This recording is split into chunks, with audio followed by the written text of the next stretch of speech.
want to make, the greater your influence needs to be. How many of you consider yourselves leaders in these rooms? Please raise your hands. Awesome, awesome, that's great. Now, how about good leaders? Alrighty. That's great. We're off to a good start. Being part of the John Maxwell team and being associated with the world's #1 expert on leadership, I have understood that John's greatest priority in life and in business is to add value to people. Because that's the foundation of leadership, which is influence. And you can only influence people when you add value to them. So how do you add value? By being and doing your best. We all have our inherent natural giftedness. And it's the matter of sharing that giftedness with others. By being and doing your best. Very simple. As Abraham Lincoln said, whatever you want to be a good one. So how to live the best version you could live? Very simple. Again, I'm going to focus on the 3 things. Be your best in influencing people, so your influence becomes inspiring. Constantly grow and develop yourself, because that's how you become better and better. And always take action, because action gives you the opportunity to do your best. All right, let's talk about influence. Because leadership is influence, nothing more, nothing less. I began to understand early in my life that there were good and bad leaders in my life that influenced me in different ways. I was not exactly sure what made the difference, but I knew it had something to do with the way they used their power.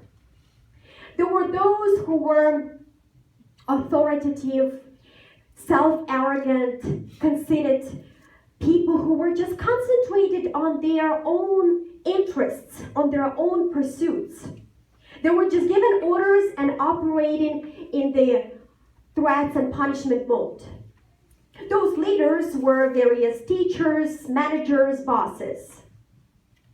And there were also those who inspired the best in me, who stimulated my growth and empowered my strength.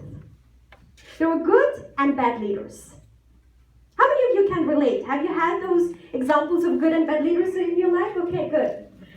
As I began to realize the difference, I liked myself better with the good leaders, and I naturally liked them. I studied and worked harder because of their guidance and their advice and their direction to produce better results. You know why? Because they inspired me. And they made it sound like it was about me and my own good. And that's why I worked and studied harder and better. You know, it's funny how life works. When you do what's best for others, you do what's best for you. Think about world great leaders like Abraham Lincoln, Nelson Mandela, Mother Teresa, Steve Jobs, Martin Luther King. They're gone now, but their influence still inspires, isn't it? Why? Because they awakened their best, and they were sharing their best with others, influencing others in a profound, positive way. Now, with the poor leaders, I took a different role, and I didn't like myself. I resisted their guidance. I was not motivated. I still remember my professor of Ukrainian language back at college in Ukraine. Let me tell you, his classes were total moral torture. He had no problem putting you down and humiliating you in front of the entire auditorium, kind of like this, when you didn't know something. Everyone hated and despised him. And on top of that, we were not learning anything. You see, he was influencing us, his students, but in a very negative, and I would say destructive way. Different kind of influence. Now, I want you to think what it is that you can do to improve your influence as leaders so it becomes inspiring in your circle. What you can do to increase your influence. Are you being your best in influencing people? Think about it. Let's talk about a little bit about growth, because great leaders, they're always growth oriented. You know, you cannot give what you do not have, right? So you have to develop yourself, your personality, in order to be able to influence, to give to others. How? By indulging interpersonal growth. This topic is very near and dear to me because it's part of my life, it's part of my story, my journey. You see, as it was mentioned, I come from Ukraine, very small Ukrainian town.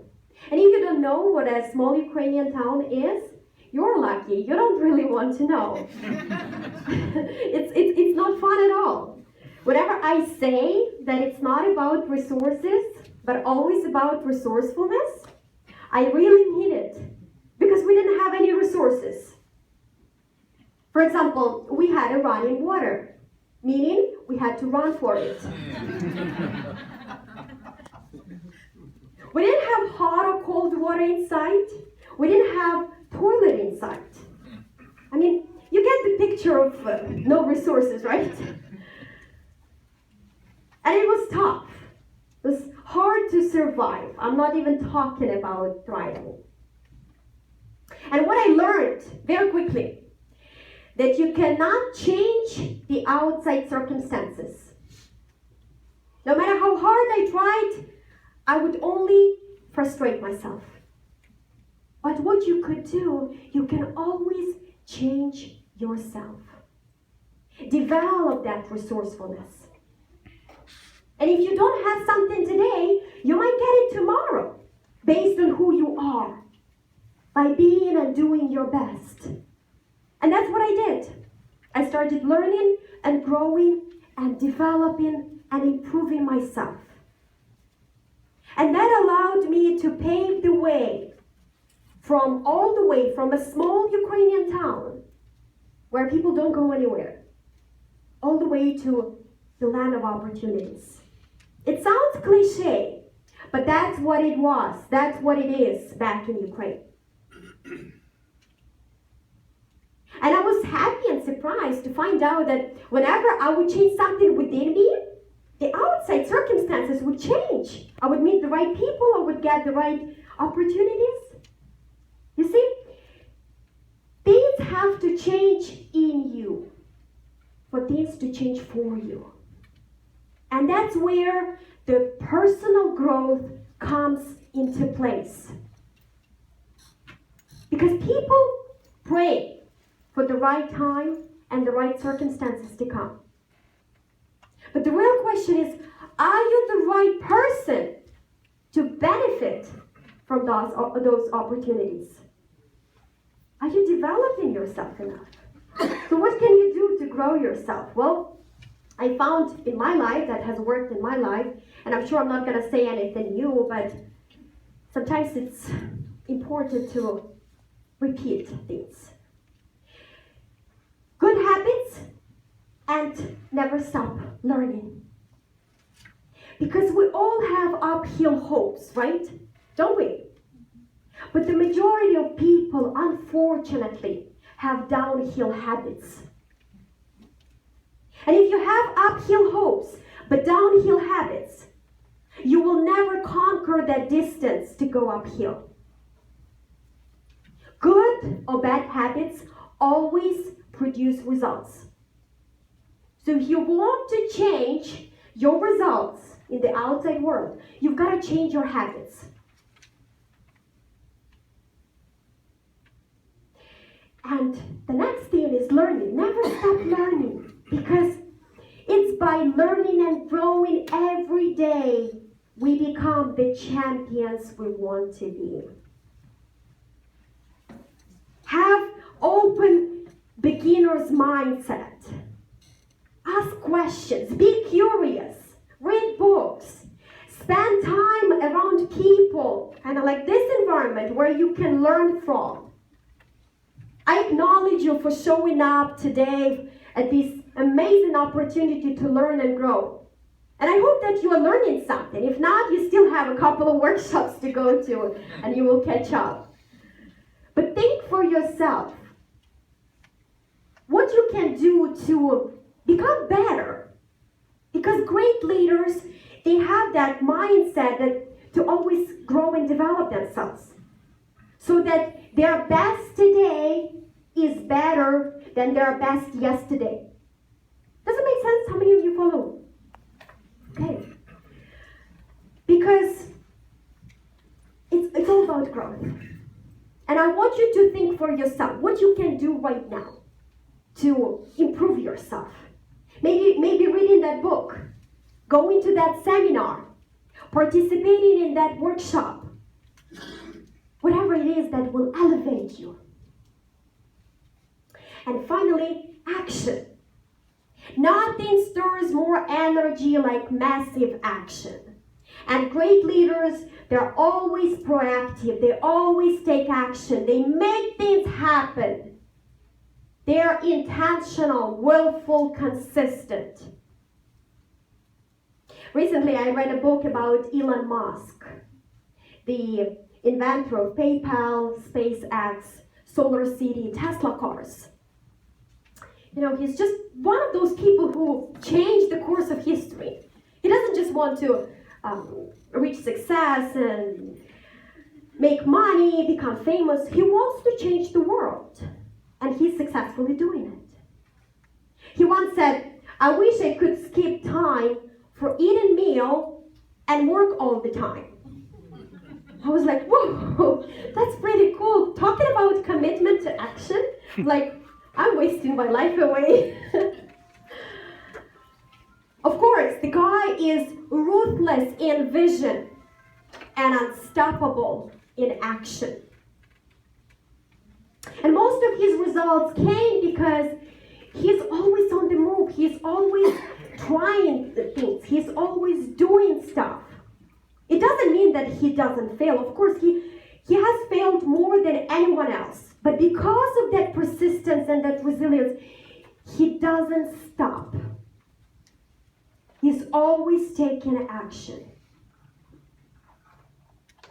He said, if something is important enough for you, even if the odds are against you, you should still do it. And the key word is do it. He has awakened his best. He's living his best. He's doing his best, inspiring others to do the same. But here is the inspirational part for all of us.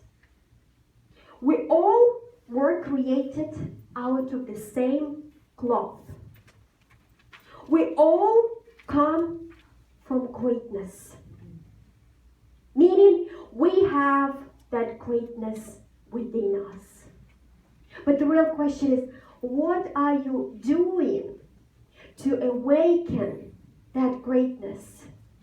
To live your purpose? Are you being and doing your best?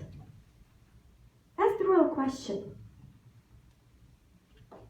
Fellow Toastmasters, sharks are born knowing their predators. Sheep understand their prey. Human beings are the only creatures given the choice, said Steve Meir. If we have the choice, let's choose to be leaders by increasing our influence so it becomes inspiring.